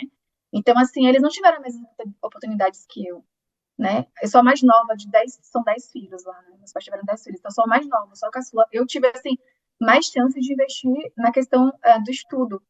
Então, assim, acho que essa foto aí mostra a questão da equidade, mostra que a equidade é justamente isso, né? É criar ferramentas diferentes para pessoas que têm oportunidades diferentes, né? Então, realmente, não é fazer uma forma ali de igualdade no sentido, assim, de pensar nas mesmas ferramentas para todas as pessoas, mas pensar em ferramentas diferentes para impulsionar pessoas que têm realmente um ponto de partida diferente de outras pessoas. Hoje, no final desse programa nosso aqui, você que está assistindo a gente, eu vou passar um vídeo para vocês, muito legal. Não é um vídeo de produto nosso ou um vídeo de alguma campanha, não. É um vídeo muito bacana que fala sobre privilégios e vai contextualizar, sabe, um pouco do que a gente está trabalhando aqui hoje. Fica com a gente até o final, que eu tenho certeza que você vai gostar demais desse vídeo. Ele é um vídeo emocionante e, ao mesmo tempo, quase que instrucional, tá? Então fica com a gente aqui no final que você vai ter esse presente aí desse vídeo. Tami, muitas empresas ainda que não começaram, né, esse trabalho, e a gente sabe que assim, as empresas de maior porte, elas têm uma facilidade maior, né, por ter recurso e de repente ter áreas específicas e conseguem atuar melhor, sabe, nessa questão de ter um cuidado, né, com esta causa, vou chamar assim, com essa situação de precisar olhar mais para a diversidade, para a inclusão. Se essas empresas que não sabem como fazer, como é que ela pode começar a fazer isso? Uhum. Eu acho que o primeiro passo é não se comparar com outras empresas que já estão investindo nisso há um certo tempo, né? Vale lembrar que essa questão da política da diversidade aqui no Brasil, ela começou de forma muito tardia, e isso o próprio Ricardo Salles, ele fala isso nos escritos dele, nas pesquisas que ele realizou. Então tem a pesquisa dele que é muito interessante, que ele fala o seguinte, que as políticas de diversidade, elas começaram a serem construídas ali a partir da década de 90 no Brasil. Porque enquanto nos Estados Unidos, na década de 1960, já havia ali um movimento, né, para ser construídas ações efetivas nas empresas, aqui no Brasil, infelizmente, a gente estava na época da ditadura militar, né? Então, isso retardou muito, né, a nossa, desculpa a expressão, postergou muito, né, essa questão da gente começar a pensar na questão da diversidade aqui. Então, e vale lembrar que, principalmente aqui no Brasil, já existia esse movimento na década de 1990, mas esse movimento se consolidou mais a partir de 2020, né? Infelizmente, a partir da morte de George Floyd. Então, algumas empresas, acho que a maioria das empresas aqui no Brasil que tem já começou, né, a iniciar essas estratégias de diversidade, são as multinacionais. Então, as empresas brasileiras, por exemplo, elas estão ainda ali iniciando. Eu acho que o primeiro passo é fazer, as empresas acho que precisam realmente criar essa área de diversidade. Eu sei que muitas áreas de diversidade são criadas ali como um braço do RH, porque, né, tem empresas que não têm um budget para isso, mas eu acho que se tiver a oportunidade de criar uma área mesmo separada do RH, acho que seria interessante, né? Criar realmente um departamento de diversidade, né? Um departamento que vai ficar responsável por gerir essa diversidade. Então, eu acho que o primeiro passo é fazer esse diagnóstico, né? A empresa olhar para si, ter esse autoconhecimento, entender qual a sua demografia, qual a quantidade, né, de mulheres que tem na empresa, né? A quantidade de pessoas diversas e quais funções que essas pessoas estão ocupando na empresa. Acho que é importante fazer esse diagnóstico, para ver como é que está a situação da empresa ali no momento. A partir desse momento que essa empresa ela faz esse diagnóstico, acho que é importante investir em campanhas, projetos aí de sensibilização dessa pauta, de conscientização, né? Investindo em workshops, em rodas de conversas, para que as pessoas possam, para que todos, né, os funcionários da empresa possam ter esse conhecimento sobre os assuntos que a gente discute, né? Como um assunto que você comentou agora há pouco, nessa questão do privilégio, né? Sobre o próprio racismo estrutural, como é que a gente entende esse assunto, como é que a gente percebe esses assuntos de forma prática ali, né? Como é que a gente percebe eles realmente acontecendo no nosso dia a dia? Como é que a gente pode criar mecanismos para combater, né, essas opressões? Então, acho que também o outro passo também é, realmente, quando a empresa criar essa área de diversidade, tem que ter budget, tem que ter um orçamento específico, porque a gente não consegue falar sobre diversidade e inclusão sem investir, né? Sem investir em uma consultoria que vem para a empresa para ministrar uma palestra, por exemplo, né, para realizar um workshop. Então, tem que ter um orçamento. Até comparo muito essa questão da diversidade com as políticas públicas. As políticas públicas elas não existem de jeito nenhum se não tiver um orçamento. Então, assim, por exemplo, em 2003 foi aprovado um orçamento de 20 bilhões para as políticas públicas de promoção de igualdade racial aqui no Brasil, mas depois teve uma mudança nesse orçamento e cerca de 35% foi aprovado no final. Então, assim, o que o Estado faz com 35% de orçamento aprovado para combater o racismo no Brasil? Como é que ele vai distribuir esse dinheiro para todos os estados, né, brasileiros? Então, voltando aqui para a questão das empresas, não tem como uma empresa ela não ter um dinheiro ali, um orçamento específico para a área de diversidade e inclusão, porque isso vai impossibilitar essa área de investir em ações, em projetos, em programas que deram, assim, digamos que base para a gente realmente transformar, né, essa cultura organizacional. E eu acho também que um passo muito importante também da empresa é investir na questão da comunicação, né? A empresa tem que ter uma comunicação inclusiva, uma comunicação que combata as discriminações, né? Acho que a diversidade também ela tem que estar ali no código de conduta da empresa. E também, também no posicionamento, né? Que às vezes a gente vê muito que algumas empresas elas se posicionam para o mercado de uma forma e às vezes, infelizmente, internamente, o que acontece não é da forma como ela se posiciona. Então, essa imagem tem que valer tanto para os stakeholders externos quanto para os internos.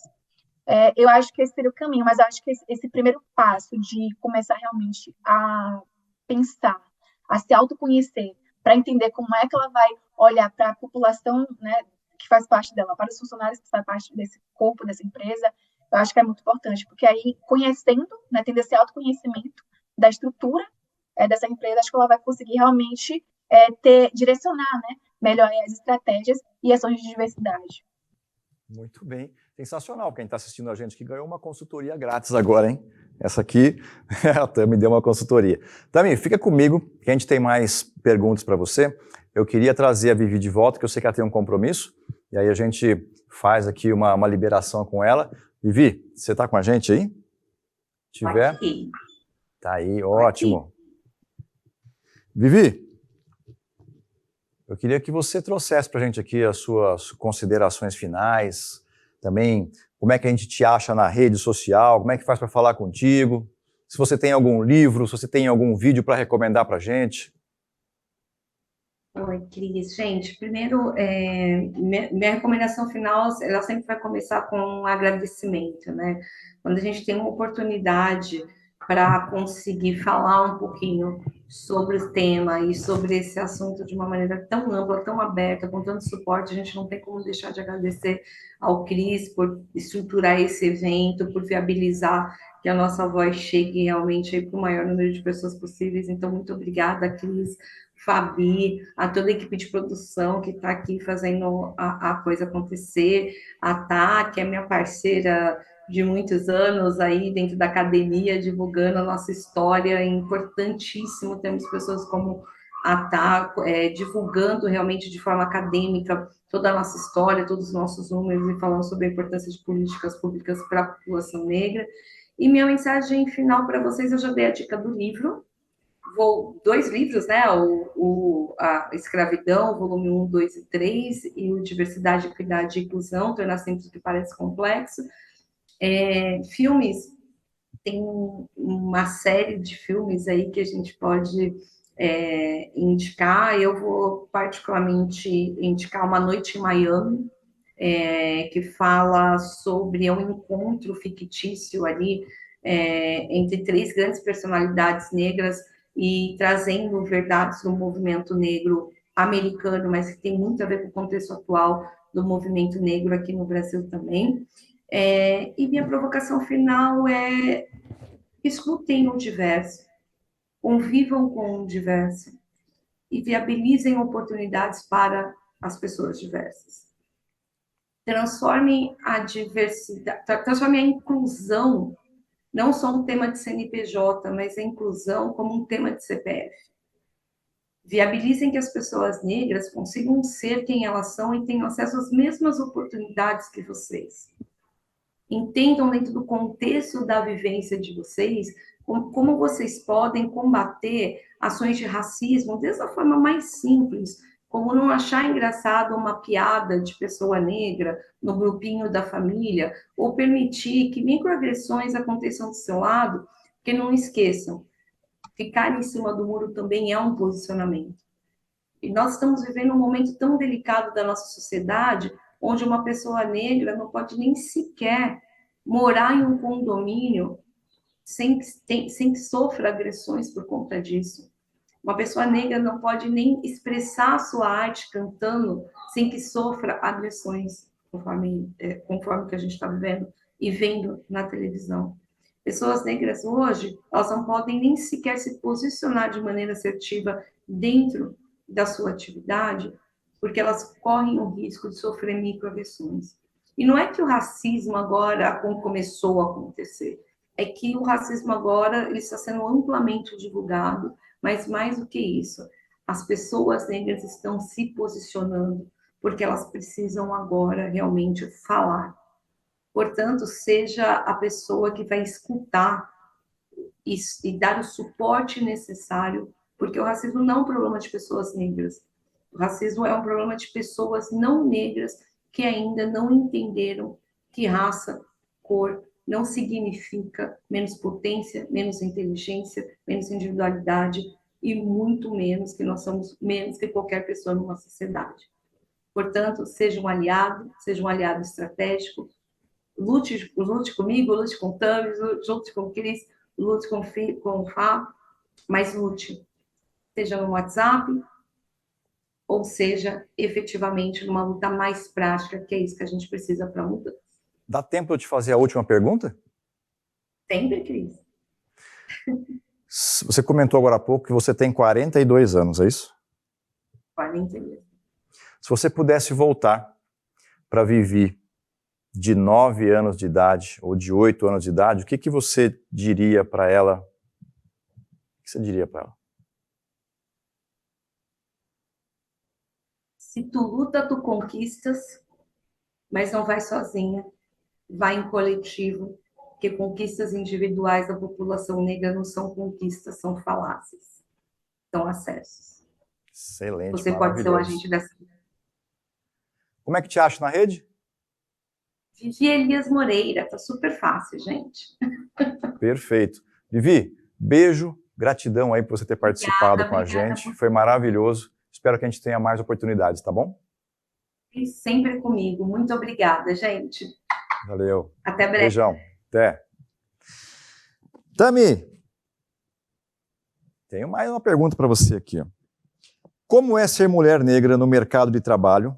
E, na sua visão, quais são os maiores desafios enfrentados pelas mulheres negras no mundo corporativo? Olha, é desafiador.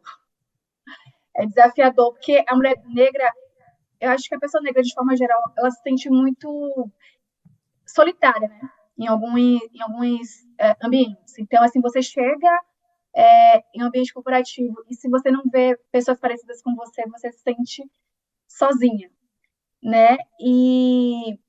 Mas é muito bacana quando você tem a oportunidade de ver pessoas como a Vivi, né? Que tem anos aí de dedicação à vida corporativa e assim, a Vivi, ela é um tipo de pessoa que ela é muito, por exemplo, né? Vou ter que abrir uma coisa pessoal, ela é muito acolhedora, né?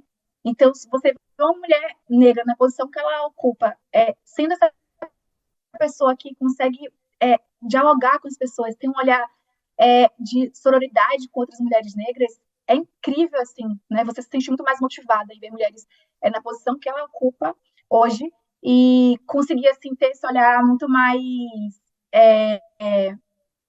de acolhimento, né, para outras mulheres negras como eu. Então, assim, como eu falei para você no nossa conversa de alinhamento, eu ingressei no mundo corporativo de forma muito tardia, né? Eu ingressei já aos 30 anos, né, por aí. É isso, acho que 30 anos. Porque antes eu já trabalhava, obviamente, mas eu dediquei 10 anos da minha vida à área acadêmica, porque a princípio eu queria ser professora. Então eu achei que a minha vida assim, estaria condicionada a só focar na área acadêmica. E aí também trabalhei em órgãos públicos, né? Como eu trabalho com essa questão das políticas públicas, trabalhei também em órgãos públicos, mas eu não conhecia o outro lado, né? Que era esse lado do mundo corporativo. Então, por esse motivo, quando o Theo conversou comigo e falou que eu tinha muitas competências técnicas e esse potencial para estar no mundo corporativo, assim, eu acabei duvidando disso, porque eu pensei que meu conhecimento era muito teórico, mas, por outro lado, eu falei, não, ele tem razão, eu tenho que estar ocupando outros espaços, né? Acho que a gente não é uma pessoa única ocupando apenas um lugar, acho que a gente tem que ocupar todos os lugares que a gente conseguir ocupar, que a gente realmente tiver potencial para ocupar. E eu acho que essa realidade das mulheres negras é uma realidade assim dura, porque a gente sabe que as mulheres negras, principalmente no Brasil, né, elas estão na base ali da sociedade, então elas são as que menos recebem dinheiro e são as que mais pagam impostos no país, né? Então é uma questão muito contraditória. A mulher negra, ela trabalha o tempo inteiro, mas infelizmente ela está ainda ali em posição de precariedade, né? Estão ali nos subempregos. E aí quando elas chegam nas empresas, elas não são tratadas da forma como deveriam ser tratadas, no sentido de ter um olhar diferenciado para essa mulher, né, de falar, olha, vou investir na carreira dessa mulher negra e vou potencializar esse talento, né? Então, muitas mulheres negras podem até ingressar nessas empresas, mas às vezes a gente vê que elas continuam ali na base, elas têm uma certa dificuldade para alcançar novos postos, para chegarem em cargos de liderança, né? E isso eu acho que é uma coisa que realmente é genérica. Eu percebi isso em várias empresas. Agora, claro, tem empresas que estão investindo, né, na questão de gênero, né, focando nessa valorização do talento feminino, mas também olhando para a questão interseccional, né, olhando para essa mulher, né? Então, essa mulher é uma mulher negra, né? Então, vamos ter um olhar realmente diferenciado para essa mulher. E eu acho que, assim, também acho que um ponto que me incomoda enquanto mulher negra é a questão às vezes, da invisibilidade, às vezes, que isso acontece, sim, nos espaços corporativos, e também da infantilização. Às vezes, as pessoas querem o tempo inteiro falarem pelas mulheres negras, falarem pelas mulheres e falarem pelas mulheres negras. Então, assim, a mulher negra, ela sofre uma dupla opressão, né? Aí pela questão de gênero e pela questão racial, né? Então, assim, eu acho que as empresas precisam estarem mais atentas a essa realidade, né? Esse ponto de partida da mulher negra, que é um ponto de partida muito desigual. Claro que nenhuma opressão está acima de outra opressão aqui, mas eu acho que tem que ter um olhar realmente diferenciado e dar mais espaço para essas mulheres, né? Investir mais nesses talentos, porque o que a gente fez a vida inteira foi realmente trabalhar, tentar estudar mais do que os outros, e mesmo assim acho que o reconhecimento que a gente tem, ele não contempla assim o esforço que a gente tem que ter diário para ocupar os lugares que a gente ocupa. Então acho que esse olhar diferenciado e mais acolhedor com as mulheres negras é muito importante. Assim, acho que as empresas precisam fazer isso. Perfeito, Tami. Eu tenho um vídeo, como eu prometi. Vamos assistir esse vídeo junto e no final você vem com as suas considerações finais. Pode ser? Combinado. Então tá bom. Solta o vídeo para nós aí, Lucas. Line up. Shoulder to shoulder. Take off your backpacks. Basketball. Line up. We're about to race. Hey, we are racing for a $100 bill. The winner of this race will take this. It's a $100 bill. Before I say go, I'm going to make a couple statements. If those statements apply to you, I want you to take 2 steps forward. If those statements don't apply to you, I want you to stay right where you're at. Take 2 steps forward if both of your parents are still married. Take 2 steps forward if you grew up with a father figure in the home. Take 2 steps forward if you had access to a private education. Take 2 steps forward if you had access to a free tutor growing up. Take 2 steps forward if you've never had to worry about your cell phone being shut off. Take 2 steps forward if you've never had to help mom or dad with the bills. Take 2 steps forward if it wasn't because of your athletic ability, you don't have to pay for college. Take 2 steps forward if you never wondered where your next meal was going to come from. I want you guys up here in the front just to turn around and look. Every statement I've made has nothing to do with anything any of you have done. Has nothing to do with decisions you've made. Everything I have said has nothing to do with what you've done. We all know these people up here have a better opportunity to win this $100. Does that mean these people back here can't race? No.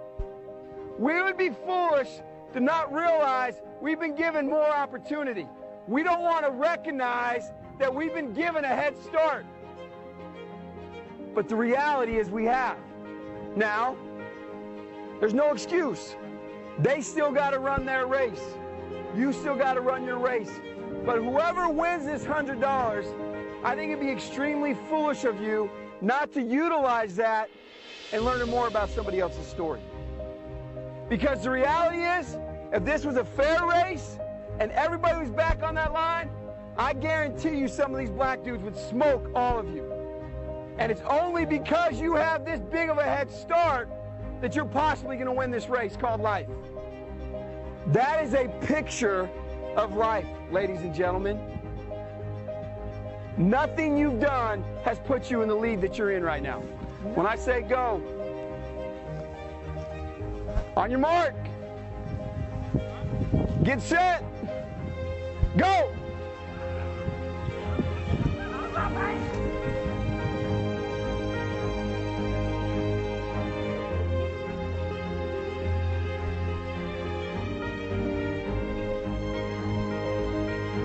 If you didn't learn anything from this activity. Muito bom esse vídeo, não é? Fantástico. Não é? Ele traz muitas reflexões, né? Acho assim, ele chega a ser até emocionante, né? De você poder perceber isso. E aí, também, eu vejo assim, né? Tem os dois lados da moeda nesse vídeo, na minha interpretação, e aí gostaria de te ouvir também. Porque é o seguinte, aqueles que estão menos privilegiados, né? Os que ficaram para trás, também não fizeram escolhas, né? Para estar lá. Assim como aqueles que estão lá na frente, também não fizeram escolhas por estar lá, né? Eu acho que vocês comentaram sobre merecimento. Então, é uma questão, nesta situação não tem certo ou errado. Eu acho que a melhor coisa que se tem a fazer é o respeito, né? Respeitar a condição de um e respeitar a condição de outro, né? Mas eu queria te ouvir também. Isso mesmo. Eu acho que a questão, assim, do privilégio, isso não é culpa da pessoa branca. Só que a pessoa branca ela precisa se conscientizar, né, desses privilégios que ela tem na sociedade. Infelizmente a gente vem, né, nós somos fruto de uma sociedade que foi escravista, né, durante a maior parte do tempo de existência, e que aí, infelizmente, gerou mais, digamos que, privilégios, né, para as pessoas brancas e desvantagens para as pessoas negras. Mas, como você falou, nós não temos culpa dos lugares que nós ocupamos hoje, mas nós podemos mudar essa realidade. Então, é muito importante que as pessoas brancas entendam como os privilégios podem levá-las a lugares onde elas estão hoje e como as desvantagens que foram acumuladas ao longo da história por pessoas negras fazem ainda com que pessoas negras estejam onde elas estão hoje. Então, assim, é isso para mim que faz cair a questão do mérito, né? De falar, mas a pessoa, todo mundo se esforçar vai chegar lá em algum lugar. Não, gente, tem barreiras aí atrás. Tem muitas barreiras para as pessoas que não tiveram oportunidades chegarem em algum lugar. Então, assim, por exemplo, para eu chegar, né, aonde eu estou hoje, claro que aí, como eu falei antes, eu tive que estudar sozinha porque eu não tive dinheiro para pagar um cursinho, né, não tiveram. Mas aí, para chegar aqui em São Paulo, quando eu cheguei aqui em São Paulo, eu vim da Bahia, para aqui não tinha ninguém para me indicar em nenhuma empresa, eu cheguei aqui, tive que exercer funções que não tinha nada a ver com a minha graduação. Né? Então, assim, na época eu estava no mestrado ainda e trabalhava em escritório de advocacia, que foi uma oportunidade que foi me concedida, e sou muito grata a essa oportunidade. Mas eu trabalhava mexendo ali com processos de clientes, eu trabalhava com um arquivão do escritório. Não tinha nada a ver com o que eu trabalhava, mas foi a oportunidade que eu tive e tive que trabalhar. E quando eu conheci o Theo, ou seja, uma pessoa branca, né, que quis me potencializar enquanto mulher negra, e ele falou para mim, Tamiris, eu vou investir na sua carreira para que você possa inspirar outras mulheres, né? Então, ou seja, as pessoas, o Theo é uma pessoa branca, privilegiada, né? Ex-CEO da Bayer. Ele é uma pessoa antirracista, né? Hoje investe muito nessa questão de potencializar os talentos negros, né? Então, assim, eu acho que, como você falou, ninguém tem culpa de estar onde está hoje, mas é mais ter um olhar mesmo, porque realmente quem é privilegiado não tem culpa de ter os privilégios, mas aí, o que eu faço com esse privilégio que eu tenho, né? Como é que eu posso ajudar outras pessoas que não tiveram as mesmas oportunidades que eu tenho para chegar em algum lugar que elas desejam, sabe? Então, acho que esse que é o passo, é refletir sobre esse privilégio, não no sentido de se tornar, de ter vergonha disso, ou de se tornar, ou de ter aquele sentimento de culpa. Não, mas no sentido de se conscientizar e pensar sobre o que pode ser feito com esse privilégio que você acabou obtendo ali, né, na vida, assim. Acho que é mais esse exercício. Perfeito, maravilhoso. Pena que o nosso tempo está acabando aqui, daria para ficar aqui mais um tempão falando contigo, tá? Foi um dia de enorme aprendizado, acho que não só para mim, mas para quem pôde acompanhar com a gente aqui, entender um pouco mais, não só sobre o tema, mas ouvir vocês, né, que tem essa vivência. Então, foi realmente maravilhoso. Deixo espaço para você aqui, para você deixar sua consideração final, recomendação de livro, vídeo, como é que te acha na rede? Gente, primeiramente, gostaria de agradecer muitíssimo, assim, pelo convite. Muito obrigada, Cris, muito obrigada, Fabi. Muito obrigada a todos vocês aqui da produção que estão aqui ajudando a gente nesse evento hoje. Também muito obrigada pela audiência que está aqui acompanhando. e para saber, né, como é que a gente poderia trazer aqui algumas contribuições, né, para vocês. Então, assim, tanto você aprendeu, Cris, quanto a audiência, a gente também. Eu aprendi muito aqui, escutando você falar, escutando a Vivi falar. Então, muito obrigada mesmo pela oportunidade, pela confiança. Eu acho que fica aqui o que eu gostaria de deixar de mensagem aqui para as pessoas, né, que estão aqui nos acompanhando, né, principalmente aí os CEOs de empresas, que para mim são as pessoas que devem ser embaixadoras, né, da causa, que devem realmente erguer essa bandeira, porque para mim a palavra move, mas o exemplo arrasta. Então, CEOs que estejam acompanhando, o movimento ele é top-down. É importante que vocês reconheçam a importância da atuação de vocês enquanto porta-vozes dessa causa, né? Porque quando quem está à frente da empresa levanta essa bandeira, todo mundo, as outras áreas, todas as outras pessoas que estão em outros níveis de liderança conseguem também seguir esse mesmo discurso, né? Então, assim, a diversidade e inclusão ela tem que vir como um valor para a empresa. Ela tem que vir realmente entrar ali como um dos princípios da empresa. Então, é importante que vocês realmente possam ter um olhar muito mais assim, interseccional sobre as causas, olhar para todas as dimensões de diversidade. Como eu falei aqui, não existe hierarquia aqui de opressões, né? Então, vocês têm que olhar para as pessoas negras, olhar para as mulheres, né? E ver a questão de gênero, essa questão da desigualdade, como é que vocês podem combater a desigualdade de gênero e promover a equidade de gênero. Então, olhando para a pluralidade do que é ser mulher, né? Olhar para as mulheres que têm deficiência, para as mulheres trans, né, por exemplo, para as mulheres brancas, enfim, analisar aí quais são as opressões que vocês podem realmente combater, olhar para as pessoas LGBTQIA+, criar um ambiente onde essas pessoas não possam sofrer nenhum tipo de discriminação, nenhum tipo de homofobia, né, olhar para a questão das pessoas com deficiência, criar um ambiente onde as pessoas com deficiência não sejam tratadas de forma nenhuma com base no capacitismo, né, essas pessoas são potentes, então valorizem os talentos que vocês têm na empresa. E as pessoas também, da questão geracional, né? Aqui. Então, assim, as pessoas com mais de 50 anos são pessoas que têm muito a ensinar para as pessoas que estão mais jovens aí na empresa e vice-versa, né? Então, assim, eu acho que o aprendizado ele é contínuo.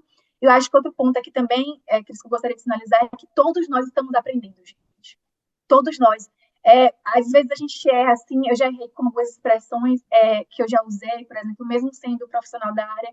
Também escutei uma vez um colega meu que usou a expressão capacitista, e aí várias pessoas criticaram, fui lá, conversei com ele, olha, esse termo aqui está errado, né? Mas de que forma que a gente consegue também se colocar no lugar do outro, né? Sem julgar aqui, porque todo mundo está aprendendo, não é porque assim, venho da área acadêmica, eu tenho conhecimento sobre não tenho conhecimento sobre tudo, ninguém tem conhecimento sobre nada, a gente está aqui aprendendo em conjunto. Então, se você não sabe sobre uma coisa, pergunte, né? Se você não sabe sobre um assunto, sobre um tema específico, converse com a pessoa que saiba, leia, né? Então, vai pesquisar sobre, porque, para mim, essa questão da diversidade e inclusão é uma responsabilidade de todos, né? Então, assim, as pessoas negras precisam das pessoas brancas que estejam lá, as mulheres precisam dos homens, né? Para a gente conseguir realmente criar uma sociedade onde a equidade, né, em todos os níveis ali realmente seja uma realidade nas empresas e na sociedade. Eu acho que a mensagem que eu gostaria de dizer assim para pessoas negras como eu aqui, que estão me assistindo, é que não desistam dos sonhos de vocês, né? Eu sou uma pessoa que vim da Bahia, vim do interior da Bahia, de um lugar bem pequeno, e cheguei aqui hoje, onde cheguei, porque, né, tive que estudar muito, mas principalmente eu não desisti dos meus sonhos. Né? Então, se você não desiste, se você tem disciplina, se você tem foco, se você consegue ter uma rede de apoio, né? Pessoas ali que te motivem, que te impulsionem a chegar em lugares mais longe, você vai chegar. Então, eu acho que a mensagem que eu gostaria de deixar é essa e, por fim, aqui, mais uma vez, agradecer pela oportunidade de estar aqui hoje. Muito obrigada. Perfeito. Como é que te acha na rede? Assim, no Instagram e LinkedIn, tá Tamires Alves. É bem simples também de achar. Tá ótimo. E aí eu não vou deixar de fazer a mesma pergunta que eu fiz para a Vivi, vou fazer para você. Se você pudesse voltar, né, na Tami dos 8, 9 anos de idade, o que é que você teria para contar para ela? Eu diria isso mesmo, assim, muito nessa questão do sonho. Tamires, nunca deixe de sonhar. Você vai enfrentar muitos desafios na sua vida, mas os desafios farão parte desse processo de crescimento, de aprendizado e de preparo. Se prepare, para quando as oportunidades chegarem, você estar realmente preparada para assumir a função que você quiser. Nunca duvide do seu potencial, porque por mais que as pessoas não reconheçam esse potencial, você sabe o que você pode entregar de melhor. E é isso, não desista de ser quem você não desista dos seus sonhos e tenha eu não diria nem ambição, mas tenha pise no freio do seu acelerador, assim, pise no acelerador do seu potencial, para que você seja imparável, consiga ir aí almejar o que você deseja e puxar outras pessoas contigo. Reforça aqui a fala da Vivi no sentido de falar, não vá para essa luta sozinha, leve outras pessoas com você. Maravilha, maravilhoso.